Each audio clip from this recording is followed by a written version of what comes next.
Buenas noches a todos, espero que me estén escuchando. Vamos a iniciar esta pequeña transmisión sobre el primer gobierno después del fin del Frente Nacional. Vamos a hablar brevemente hoy los rasgos más generales del gobierno de Alfonso López Miquel.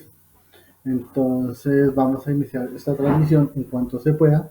Estoy aquí haciendo la prueba de audio y la prueba de imagen y ya vamos a arrancar en cualquier momento con eso, ¿ok?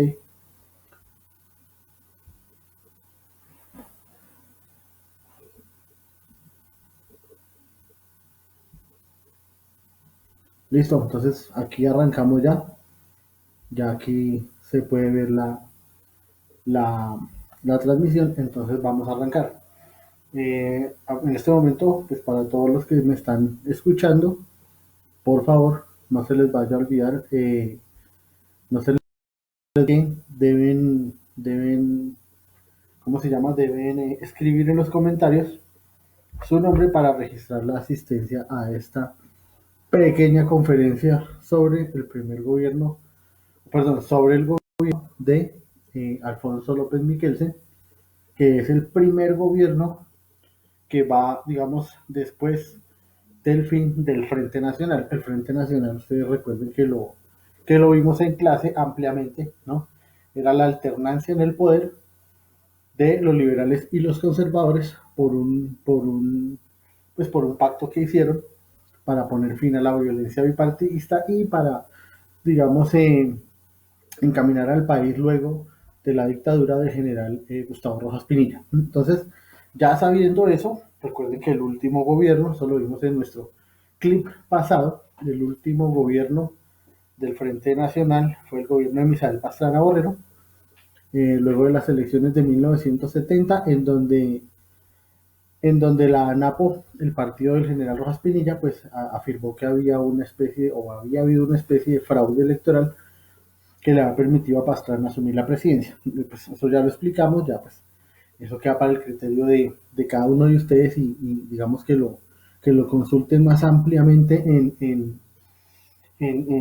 digamos, en la historiografía, en la historia de Colombia. Hay muchas páginas de internet, yo después les voy a enviar unos vínculos para que los miren, pero pues por ahora empecemos con la presentación. Colombia 1974,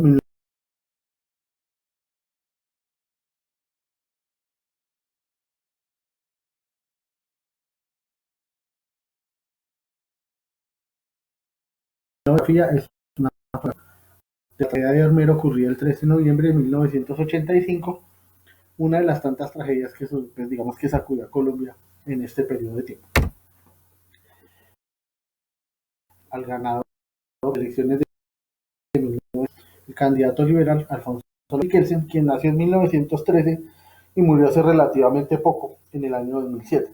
Hay una particularidad con respecto a este proceso electoral de 1974, y es que, señores y señoritas, los tres candidatos más importantes, porque hubo más, pero digamos los más representativos, todos eran hijos de expresidentes de la República. Acá en la imagen está Alfonso López Miquelsen con el maestro Rafael Escalona.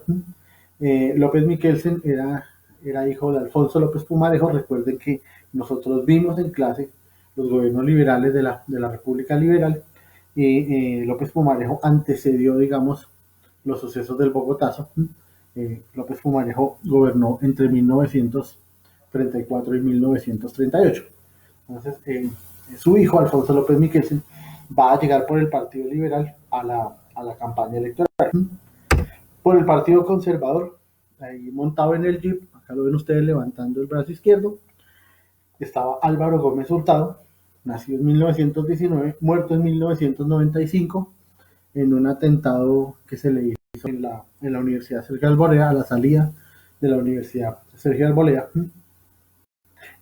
Álvaro Gómez era hijo de Laureano Gómez, quien gobernó a Colombia después de Mariano Ospina Pérez, es decir, un par de años después de los sucesos del Bogotazo. Laureano Gómez fue uno de los más representativos líderes conservadores en la historia de Colombia y pues su hijo, Álvaro Gómez, va a ser el candidato en tres ocasiones para asumir la presidencia de la República y nunca logramos ese objetivo. Siempre quedó en un segundo lugar, incluso en un tercero, pero, pero digamos acá va a participar a nombre del Partido Conservador, enfrentándose a Alfonso López Miquel. El tercer candidato o la tercera candidata era la hija del general Gustavo Rojas Pinilla, María Eugenia Rojas. Recuerden que a ella le decían la capitana, recuerden que eso lo vimos en la presentación allá en el colegio. Eh, Ella era la hija de Gustavo Rojas Pinilla, participó por la Alianza Nacional Popular, o sea, la ANAPO, ¿sí? Y aquí la vemos acompañada de sus dos hijos, quienes hoy están en la cárcel, hay que decirlo. Iván Moreno y Samuel Moreno, el uno senador de la República, el otro exalcalde de Bogotá. Ahí se ve perfectamente el cuadro, pues, con el general Rojas Pinilla. Recuerden que la NAPO había reclamado, ellos habían triunfado en las elecciones de 1970 y que había habido fraude electoral en esas. Eso se quedó así. Y entonces María Eugenia Rojas, confiando todavía en que mucha gente apoyaba al general Pinilla, se presentó pues para las elecciones, pero ocupó el tercer lugar. Así las cosas, entonces, el 7 de agosto de 1974 se posesionó Alfonso López Miquelsen, aquí lo ven haciendo la B de la victoria, pues digamos, contradictorio en algunas cosas, por las políticas económicas que llevó a cabo, algunas reformas políticas y algunos sucesos que ocurrieron en Colombia en ese año. No podemos aquí de ninguna manera pues ponernos a hablar absolutamente de todo porque no nos alcanzaría el tiempo para eso. Pero pues digamos, vamos ¿cómo se llama? A mencionar los aspectos más importantes de su gobierno y de los que, digamos, la historia se ha, digamos, encargado de reseñar, ¿sí? Alfonso López Miquelsen, repito, era liberal y en un sector, digamos, de la política lo veían a él como un candidato de ideas de izquierda. Cuando él era joven, fundó un partido pues disidente del Partido Liberal, una cosa que se llamó el Movimiento Revolucionario Liberal, el ML, pero digamos él era un político muy tradicional en algunas cosas y acá en esta imagen de la revista Alternativa, en los años 70, pues lo muestran como la esperanza pues de Colombia, pero pues vamos a ver que digamos el gobierno de López Miquelsen fue muy similar a los gobiernos pues como digamos que le sucedieron y que digamos de reformas de fondo que necesitaba Colombia, que necesita Colombia pues digamos no se han hecho. El eslogan del gobierno de Alfonso López Miquelsen fue el mandato claro. Lo que buscaba él era una absoluta transparencia en la cuestión pública y que la gente pudiera de alguna manera darse cuenta cuáles eran las reformas que pensaba llevar en el país. López Miquelsen hizo una reforma tributaria, es decir, una reforma que le permitiera al gobierno acceder a más impuestos para financiar obras y todas estas cosas todos los gobiernos las buscan. Y estableció, es muy famoso porque estableció el famoso impuesto a la ganancia ocasional, es decir, la persona se ganaba la lotería, lo que hacía, lo que hacía este impuesto era cobrarle el 30% de lo que se había ganado, pues como parte pues de una contribución para las finanzas. Eso digamos fue, en su momento fue polémico, pero es una ley que continúa. Pues.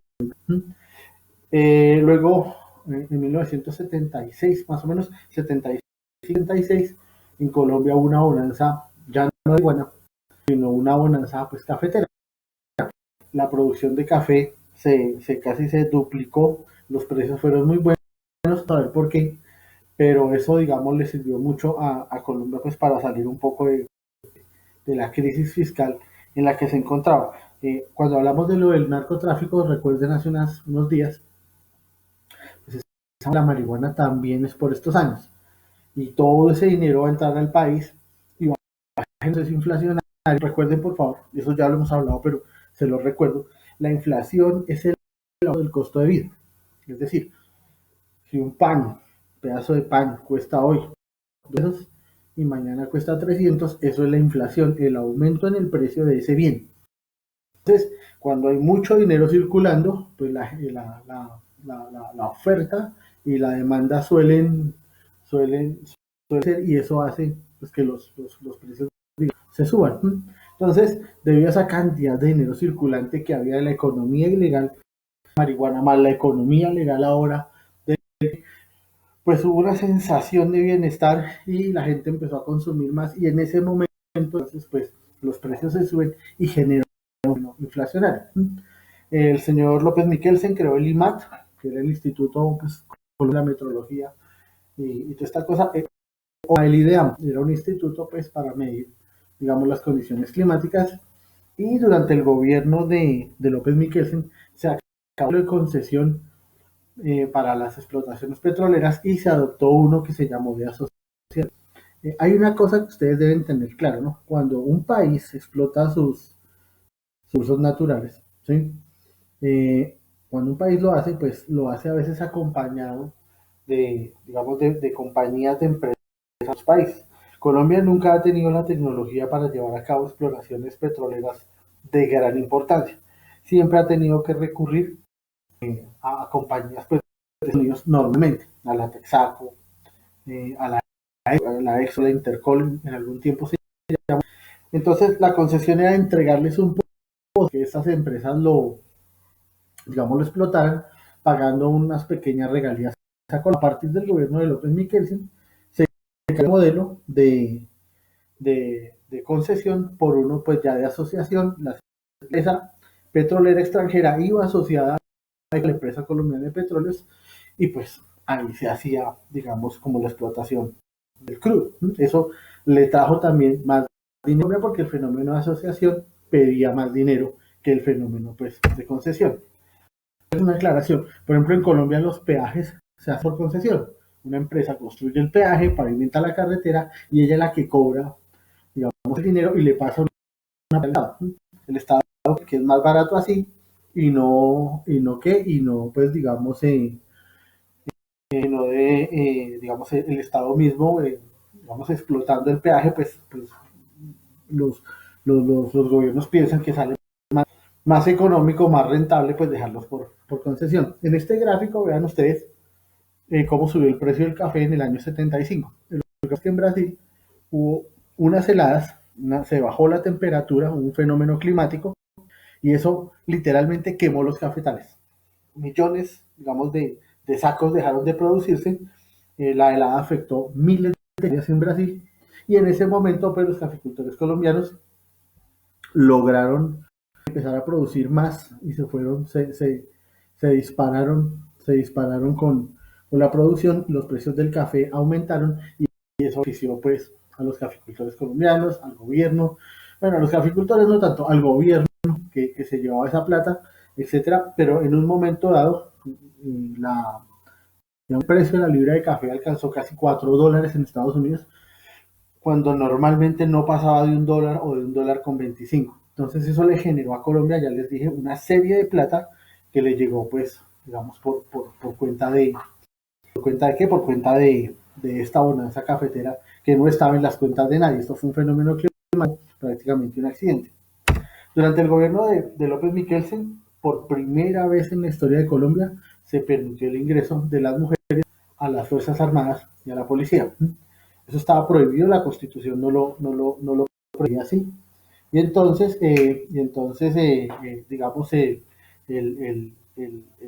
esta reforma hizo que las mujeres ingresaran. Las mujeres estaban antes en los bomberos, en la defensa civil, en ese tipo de cuerpos, pero a partir de este momento, también mujeres guardianas de prisión, pero a partir de 1975, me parece que fue las mujeres pudieron entrar a la policía como oficiales, suboficiales y agentes, y pues al ejército, a la marina de guerra, a la fuerza aérea, etcétera, etcétera, etcétera. Eso ha tenido siempre unas restricciones, unas cosas, pero digamos hoy es prácticamente normal ver ya a las mujeres en cualquiera pues de las armas de las Fuerzas Armadas. Este es el IMAT, el Instituto Colombiano de Hidrología, Meteorología y Adecuación de Tierras. Ya desapareció, hoy se llama IDEAM, gente que predice el clima, si va a haber heladas, si va a haber tormentas, si va a llover. Eso no existía y pues la idea era que existiera para tener alguna certeza de los cambios en Colombia y de esa manera pues adecuar, digamos, o las tierras para heladas, etcétera. Cuando hay verano, sobre todo en diciembre, en enero, las temperaturas en el día son muy altas y en la madrugada y en la noche muy frías y eso quemaba las cosechas. Entonces el IMAT se encargaba como de alertar a los campesinos, tomar las precauciones, etcétera, etcétera, etcétera. Uno de los hechos más importantes del gobierno de López Miquelsen en el plano pues diplomático internacional fue que López logró, digamos, pertenecer a un de presidentes que convencieron a Estados Unidos y a Panamá de firmar un tratado definitivo sobre lo que sería, digamos, la entrega del canal. Recuerden, por favor, 1903, eso ya lo vimos también en el colegio. 1903, Panamá se separó de Colombia a partir, digamos, de la guerra, del fin de la guerra de los 1000 días. Recuerden que la guerra de los 1000 días fue ese enfrentamiento entre liberales y conservadores en 1999 y que, digamos, se extendió hasta 1903. Panamá, que era un departamento de Colombia, como cualquier departamento hoy, estaba, digamos, dirigido en su mayoría por liberales. Cuando la guerra de los 1000 días termina, digamos, a favor de los conservadores, que fueron los que ganaron la guerra, los panameños deciden separarse de Colombia. No encontraban garantías para ello, pues, de su actividad política. Sentían que eran una región abandonada, lo cual era cierto, y deciden separarse de Colombia y le piden ayuda a los Estados Unidos para eso. En 1903, el 3 de noviembre, Panamá se separa oficialmente de Colombia y pide a los Estados Unidos que les ayuden a terminar el canal.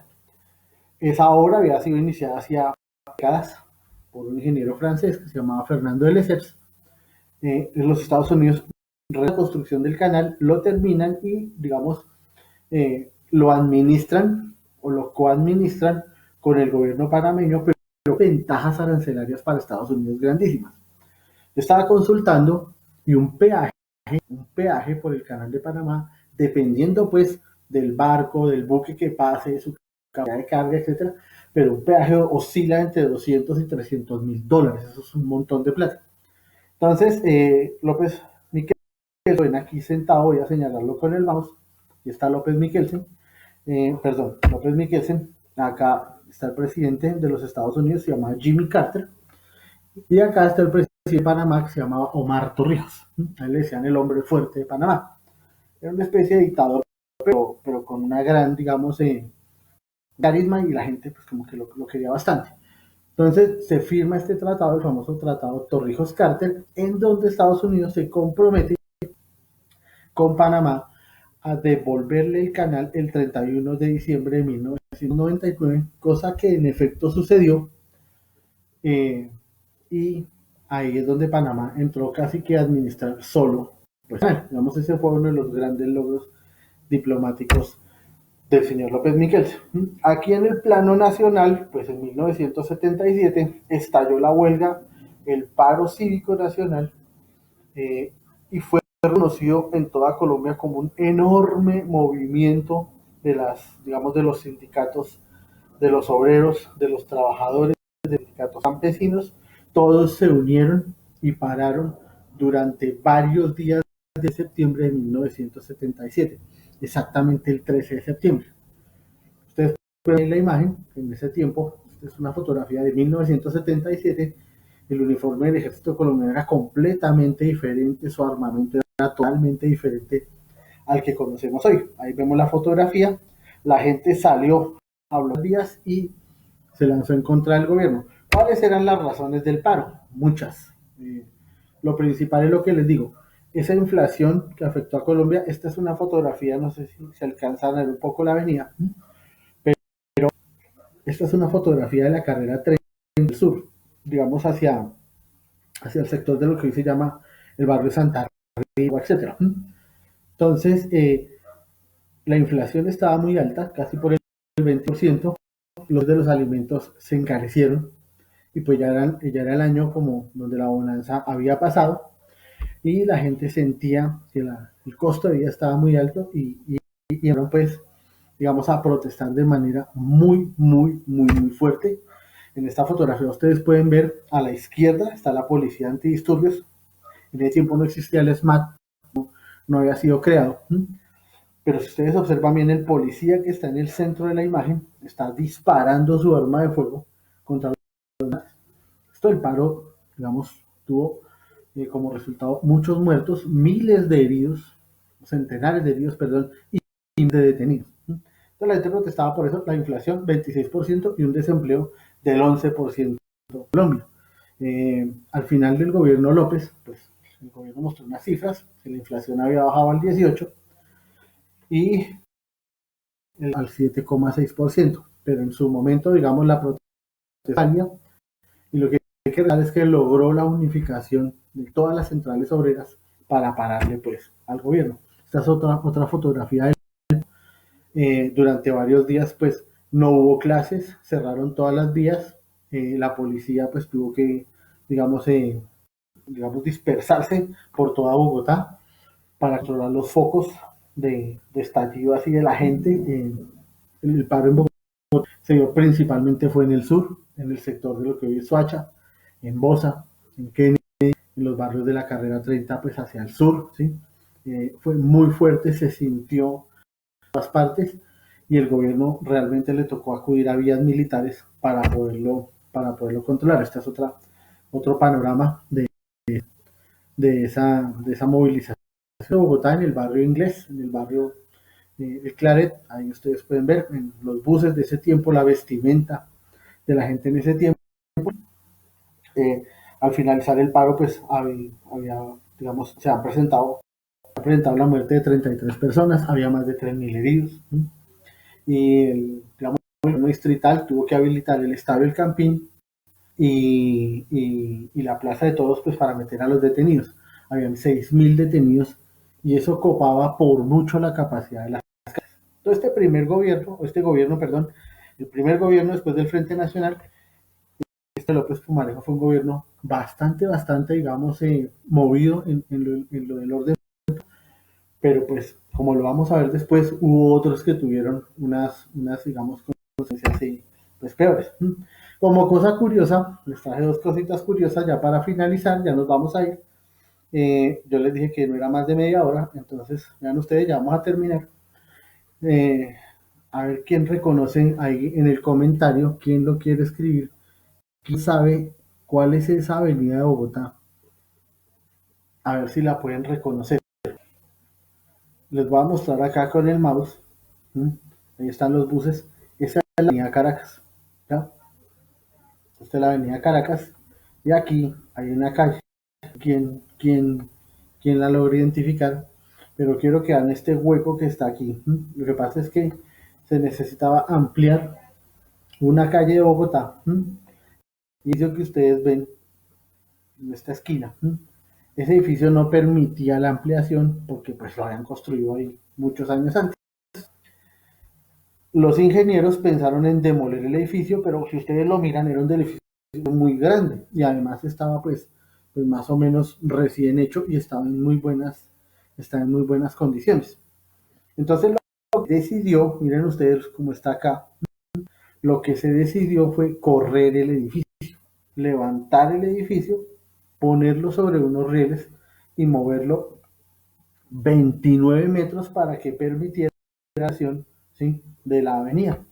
Eso sucedió en la calle 19 de Caracas. Si ustedes van hoy, van a encontrar el edificio, una mole gigantesca, pero lo movieron, eso fue a finales de 1974, si yo mal no estoy, después les digo bien la fecha. Entonces movieron el edificio, digamos, una obra de ingeniería sin precedentes en la historia de Colombia. Movieron el edificio para poderlo, digamos, para poder permitir que la calle 19 pasara pues por donde está ahí. Esta es una fotografía y de cuando se abrieron zanjas para mover ese edificio, ¿sí? No, Don Carlos, no es la 26, era la 19, pero bueno, estuvo muy cerquita. Y 1977 es un año feliz, porque por primera vez en la historia el glorioso Junior de Barranquilla se corona campeón del fútbol colombiano. Ahí les dejo la alineación para que la vean, para que la disfruten. Julio Miranda, Rafa Reyes, Comesaña, vean que hoy es técnico del equipo, el Toto Rubio, Jorge Bolaño, que es el papá de Oscar Bolaño, que también fue jugador de la selección Colombia. Ahí está un valenciano, Ariel Valenciano, el papá de Iván René Valenciano, ¿m? El famoso Indio Solari y la Bruja Verón, el papá de la Brujita Verón, que fue de la selección argentina. Entonces, esto, esta gloriosa página del fútbol colombiano, terminamos ahí la presentación, luego vamos a ver esto en otra clase. Yo les agradezco mucho que casi todos vinieron, estoy muy contento, estoy mirando los comentarios y casi todos asistieron. Eso está muy bien, tenemos que seguir así, porque tenemos que buscar alternativas para podernos ver aquí cerca, pero pues, un poquito lejos todos. Muchas gracias por haberme escuchado, los quiero mucho, por favor gente, cuídense, no salgan a la calle y nos vemos en la próxima sesión, ya les avisaré cuando nos vemos.